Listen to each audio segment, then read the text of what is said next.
Una aclaración, este en realidad es el capítulo número 8. En la lectura siguiente yo me confundí y lo puse como capítulo número 7, pero este es el 8. Gracias. Bienvenidos, vamos a comenzar con la lectura del libro de Siddhartha de Hermann Hesse. Nos quedamos en el capítulo número 7. Te recuerdo que este archivo de audio vas a poder escucharlo completo en las listas de reproducción de este canal de Flores y Colores. Nos ayudas mucho si te suscribes al canal y si nos regalas un like también.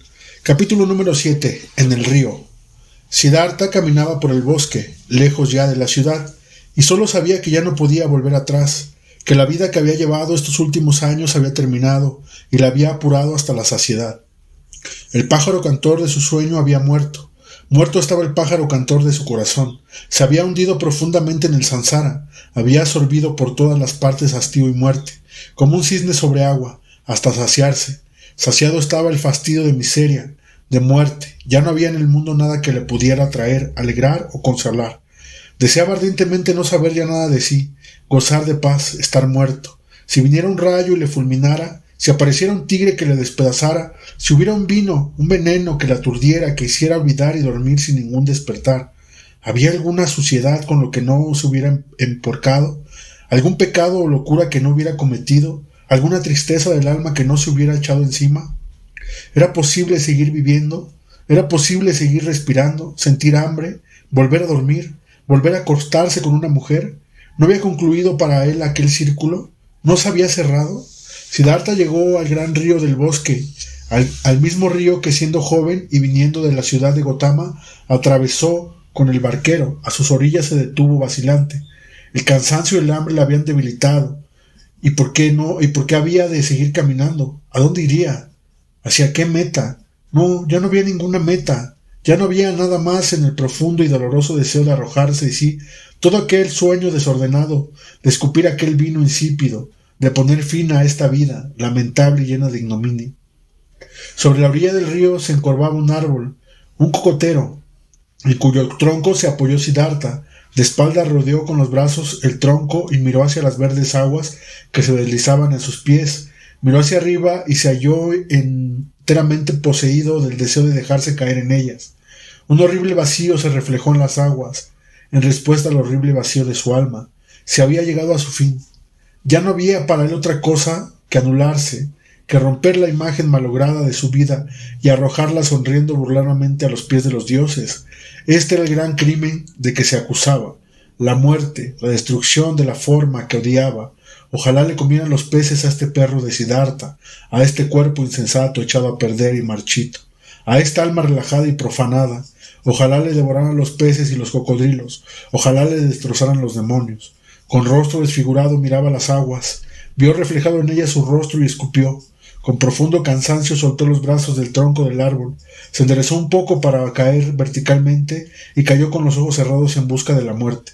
Entonces surgió de las apartadas regiones de su alma del pasado, de su vida fatigada, un son. Era una palabra, una sílaba que pronunció para sí, sin conciencia, con voz balbuceante.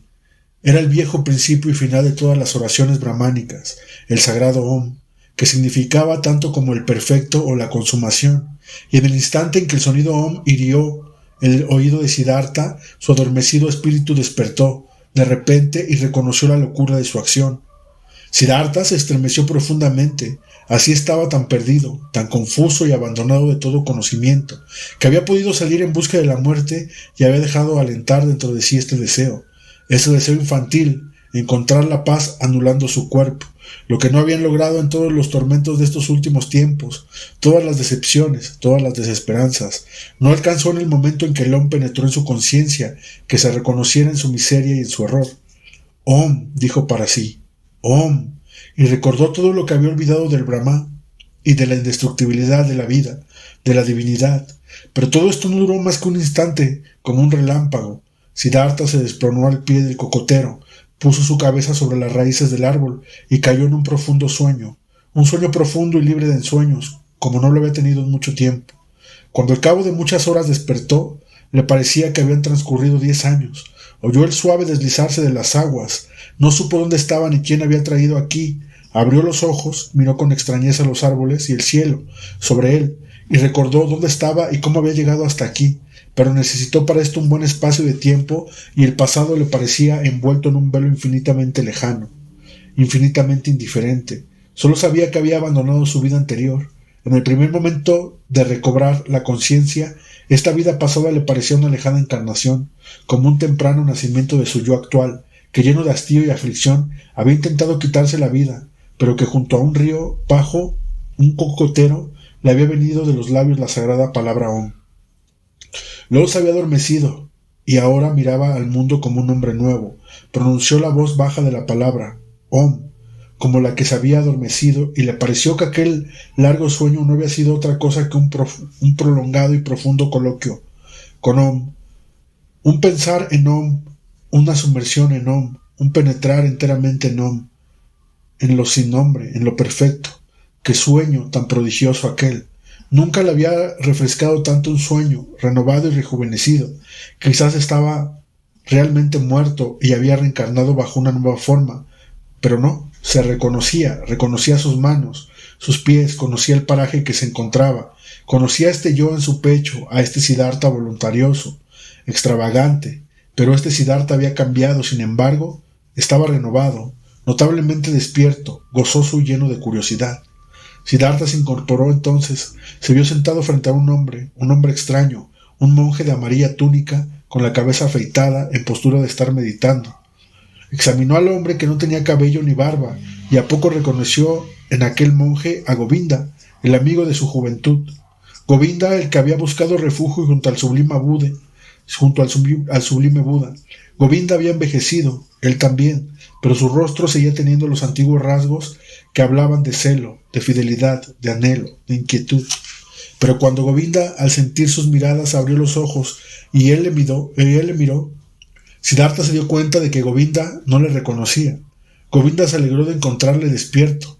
Se comprendía que llevaba allí mucho tiempo sentado esperando a que despertara, aunque no le había reconocido. He dormido, dijo Siddhartha. ¿Cómo has llegado hasta aquí? ¿Has dormido?, respondió Govinda. No es bueno dormir en semejante sitio, donde abundan las serpientes, y en una senda frecuentada por todas las fieras del bosque. Yo, oh señor, soy un discípulo del sublime Gotama, el Buda de Sakyamuni.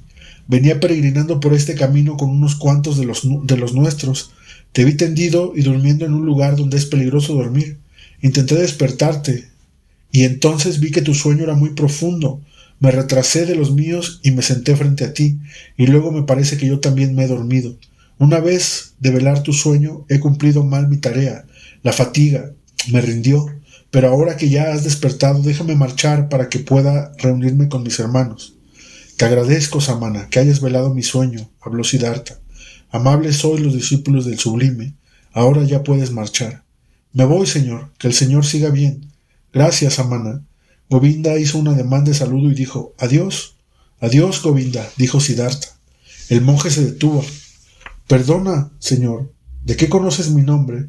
Siddhartha sonrió y le dijo, te conozco, Govinda, de la choza de tu padre y de la escuela de los brahmanes, y de los sacrificios de nuestra ida junto a los samanas, y de aquella hora en que buscaste refugio en el sublime, en el bosquecillo de Jetavana. ¿Tú eres Siddhartha?, exclamó Govinda en voz alta. Ahora te reconozco y no comprendo cómo no he podido hacerlo antes. Sé bienvenido, Siddhartha, grande es mi alegría de volver a verte. Yo también me alegro de ello. Has sido el vigilante de mi sueño. Te doy gracias por ello otra vez, aunque no necesitaba ningún celador. ¿A dónde vas, amigo?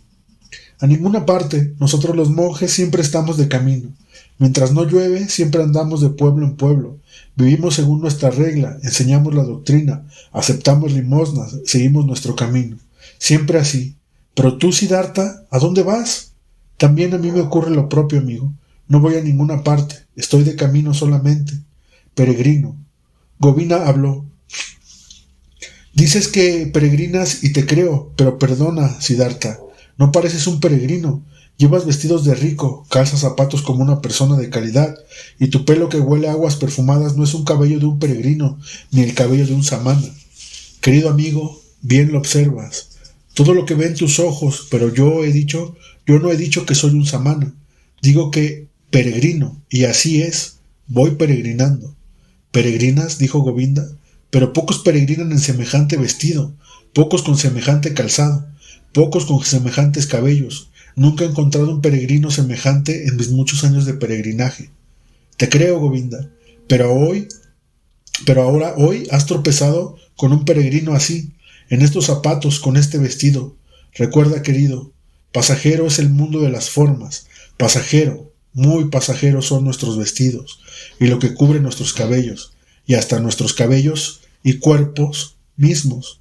Traigo vestidos de rico, como bien has observado, los traigo porque he sido rico, y traigo el pelo como la gente mundana y voluptuosa por haber sido uno de ellos. Y ahora, Siddhartha, ¿qué eres? No lo sé. Sé tan poco sobre esto como tú. Estoy de camino. Era un rico y ya no lo soy. Y no lo seré mañana. ¿Has perdido tu riqueza? La he perdido o ella a mí.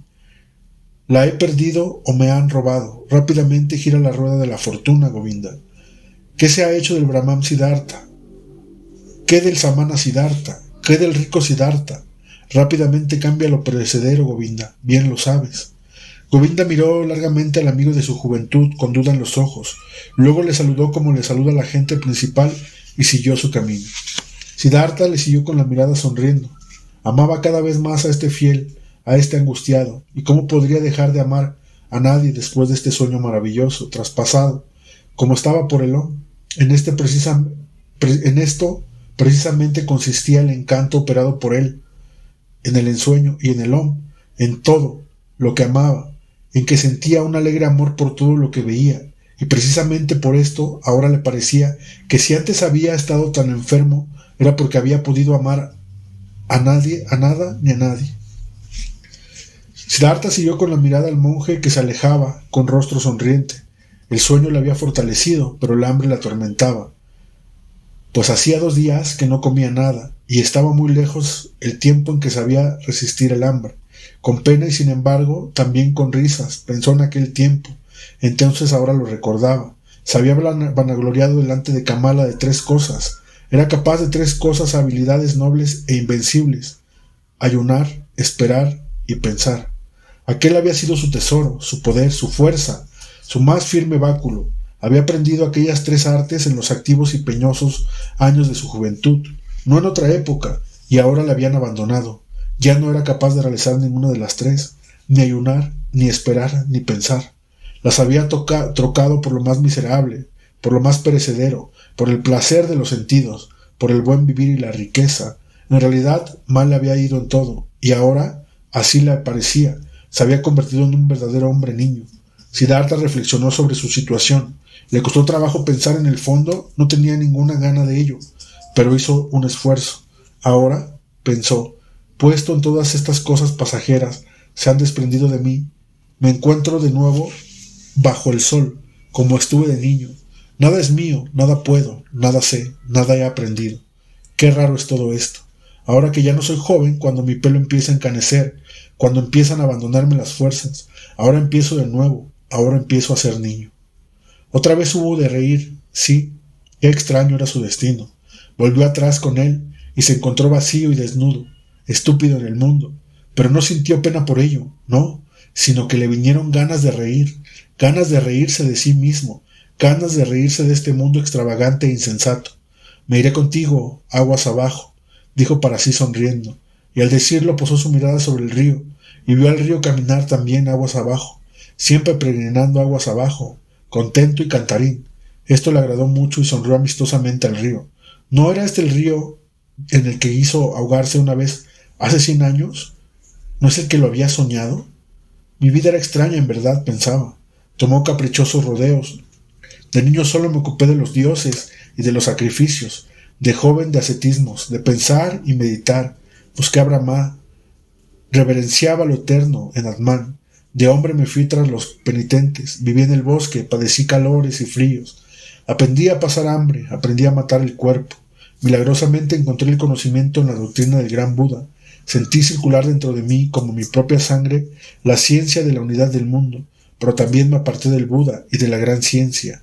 Fui y aprendí junto a Kamala el placer del amor, aprendí junto a Kamaswami a comerciar, amontoné el oro, derroché el dinero, aprendí a amar a mi estómago, aprendí a adular a mis sentidos. Tuve que emplear muchos años en perder el espíritu, en olvidar otra vez el pensar, la unidad. No es como si yo lentamente, dando un gran rodeo, me hubiera convertido en el hombre en niño, de pensador en hombre niño. Y sin embargo este camino ha sido muy bueno, y sin embargo no ha muerto en mi pecho el pájaro. Pero qué camino he tenido que pasar por un sinfín de estupideces, por multitud de vicios, por muchísimos errores, por numerosos ascos y decepciones y penas, solamente para volver a ser niño y poder empezar de nuevo. Pero así tenía que ser, mi corazón decía, y mis ojos sonreían. He tenido que soportar la desesperación. He tenido que hundirme hasta el pensamiento más insensato de todos, el pensamiento del suicidio, para poder alcanzar la gracia, para poder volver a sentir aún, para poder volver a dormir como es debido. He tenido que ser un loco para volver a encontrar en mí a Atman. He tenido que pecar para poder seguir viviendo. ¿A dónde puede llevar aún mi camino? Este camino es extravagante, discurre en meandros. Quizás se cierra en círculo, pero vaya, como vaya, quiero recorrerlo. Milagrosamente sintió en su pecho hervir la alegría. ¿Por qué?, preguntaba su corazón. ¿Por qué tienes esta alegría? ¿Procede de este largo sueño? ¿De este buen sueño que me ha hecho tanto bien? ¿O de la palabra Om que pronuncié? ¿O quizás de que me he liberado, de que he realizado mi fuga? ¿De que al fin vuelvo a ser libre y estoy como un niño bajo el sol? ¡Oh, qué delicia! Huía.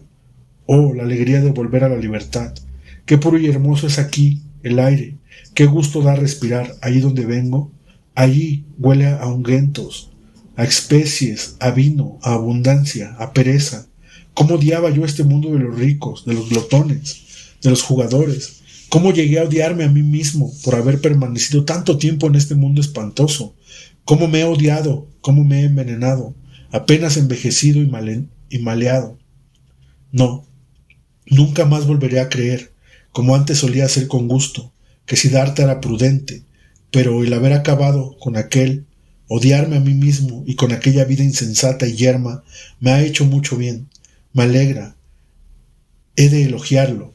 Te alabo, Siddhartha. Después de tantos años de insensatez, has vuelto a tener un arranque genial. Has hecho algo. Has oído cantar en tu pecho el pájaro y le has seguido. Así se habla. Así se alaba. Tenía alegría dentro de sí. Escuchaba curioso a su estómago, que gruñía de hambre. Ahora tenía un poquito de dolor, un poquito de miseria. Y así sentía que en estos últimos tiempos y días había bebido y devuelto, había comido hasta la desesperación y la muerte. Así está bien. Todavía hubiera podido permanecer mucho tiempo junto a Kamaswami, ganar dinero, malgastarlo, cebar su vientre y dejar secar su alma. Hubiera podido seguir viviendo mucho tiempo en este infierno grato y bien acolchado, pero no hubiera llegado a esto, el momento del desconsuelo completo y de la desesperación, aquel momento supremo en que se inclinó sobre las aguas del río y estaba dispuesto a aniquilarse, por haber sentido esta desesperación, este profundo hastío, y por no haber sucumbido bajo ellos, por seguir estando vivos en el pájaro, el alegre fuente y la voz. Por eso sentía esta alegría, por eso reía, por esto resplandecía su rostro bajo los cabellos encanecidos. Es bueno, pensaba, saborear por sí mismo todo lo que ha sido necesario aprender, que el placer mundano y la riqueza no son cosa buena, ya lo aprendí de niño. Hace tiempo que lo sabía, pero hasta ahora no lo había experimentado. Y ahora lo sé, no solo con el recuerdo, sino con los ojos, con el corazón, con el estómago. Venturoso de mí que lo sé. Reflexionó mucho tiempo sobre su transformación. Escuchó el pájaro que cantaba de alegría. No había muerto, este pájaro dentro de él. ¿No había sentido su muerte? No, algo distinto había muerto en él, algo que ya hacía tiempo había deseado que muriera. No era aquello que en otro tiempo, en sus años ardientes de penitencia, había querido matar. ¿No era su yo? Su pequeño, su receloso, su orgulloso yo, con el que había luchado tantos años, al que había vencido tantas veces, al que después de aniquilado volvía siempre a resurgir, prohibiéndole toda alegría, haciéndole sentir temor. ¿No era cierto que hoy, al fin, había encontrado su muerte aquí, en el bosque, en este río apacible? ¿No era por esta muerte por lo que ahora era como un niño tan lleno de confianza, tan sin temor, tan lleno de alegría? También ahora comprendía Siddhartha por qué, siendo Brahman, siendo penitente, había luchado en vano con este suyo. El saber demasiado le había impedido vencerlo, la mucha mortificación, el mucho obrar y el mucho esforzarse. Había vivido lleno de orgullo, siempre el más cuerdo, siempre el más celoso, siempre un paso delante de los demás, siempre el prudente y el espiritual, siempre el sacerdote o el sabio. En este sacerdocio, en este orgullo, en esta espiritualidad, se había encastillado su yo. Allí estaba firmemente asentado y crecía. Mientras él crecía y creía matarlo con ayunos y penitencias, ahora lo veía, y veía también que la voz interior había tenido razón, que ningún maestro le había podido liberar. Por esto hubo de salir del mundo, hubo de perderse en el placer y en el poder, en la mujer y el dinero. Hubo de convertirse en un comerciante, un jugador, un bebedor, en codicioso, y hasta dentro de él murieron el sacerdote y el samán. Por eso hubo que soportar estos años odiosos, el hastío, el vacío, la insensatez de una vida yerma y perdida, hasta el fin, hasta la amarga desesperación, para que también pudiera morir el sensual Siddhartha, el ambicioso Siddhartha. Había muerto, un nuevo Siddhartha había despertado del ensueño. También él llegaría a ser viejo, también tenía que morir alguna vez. Siddhartha era perecedero, perecerá de toda forma, pero hoy era joven, era un niño, el nuevo Siddhartha, y estaba lleno de alegría. Estando en estos pensamientos, escuchaba sonriente a su estómago, oía agradecido a una abeja zumbar, miró la alegre corriente. Nunca le había agradado tanto el agua como ahora, nunca había comprendido tan recia y bellamente la voz y la parábola del agua corriente. Le parecía que el río le quería decir algo singular, algo que él no sabía aún, que aún le estaba esperando. En este río había querido suicidarse Siddhartha, y en el que se había ahogado hoy el viejo, el desesperado Siddhartha. Pero el nuevo Siddhartha sentía un profundo amor hacia este caudal y determinó en su interior no abandonarlo tan pronto.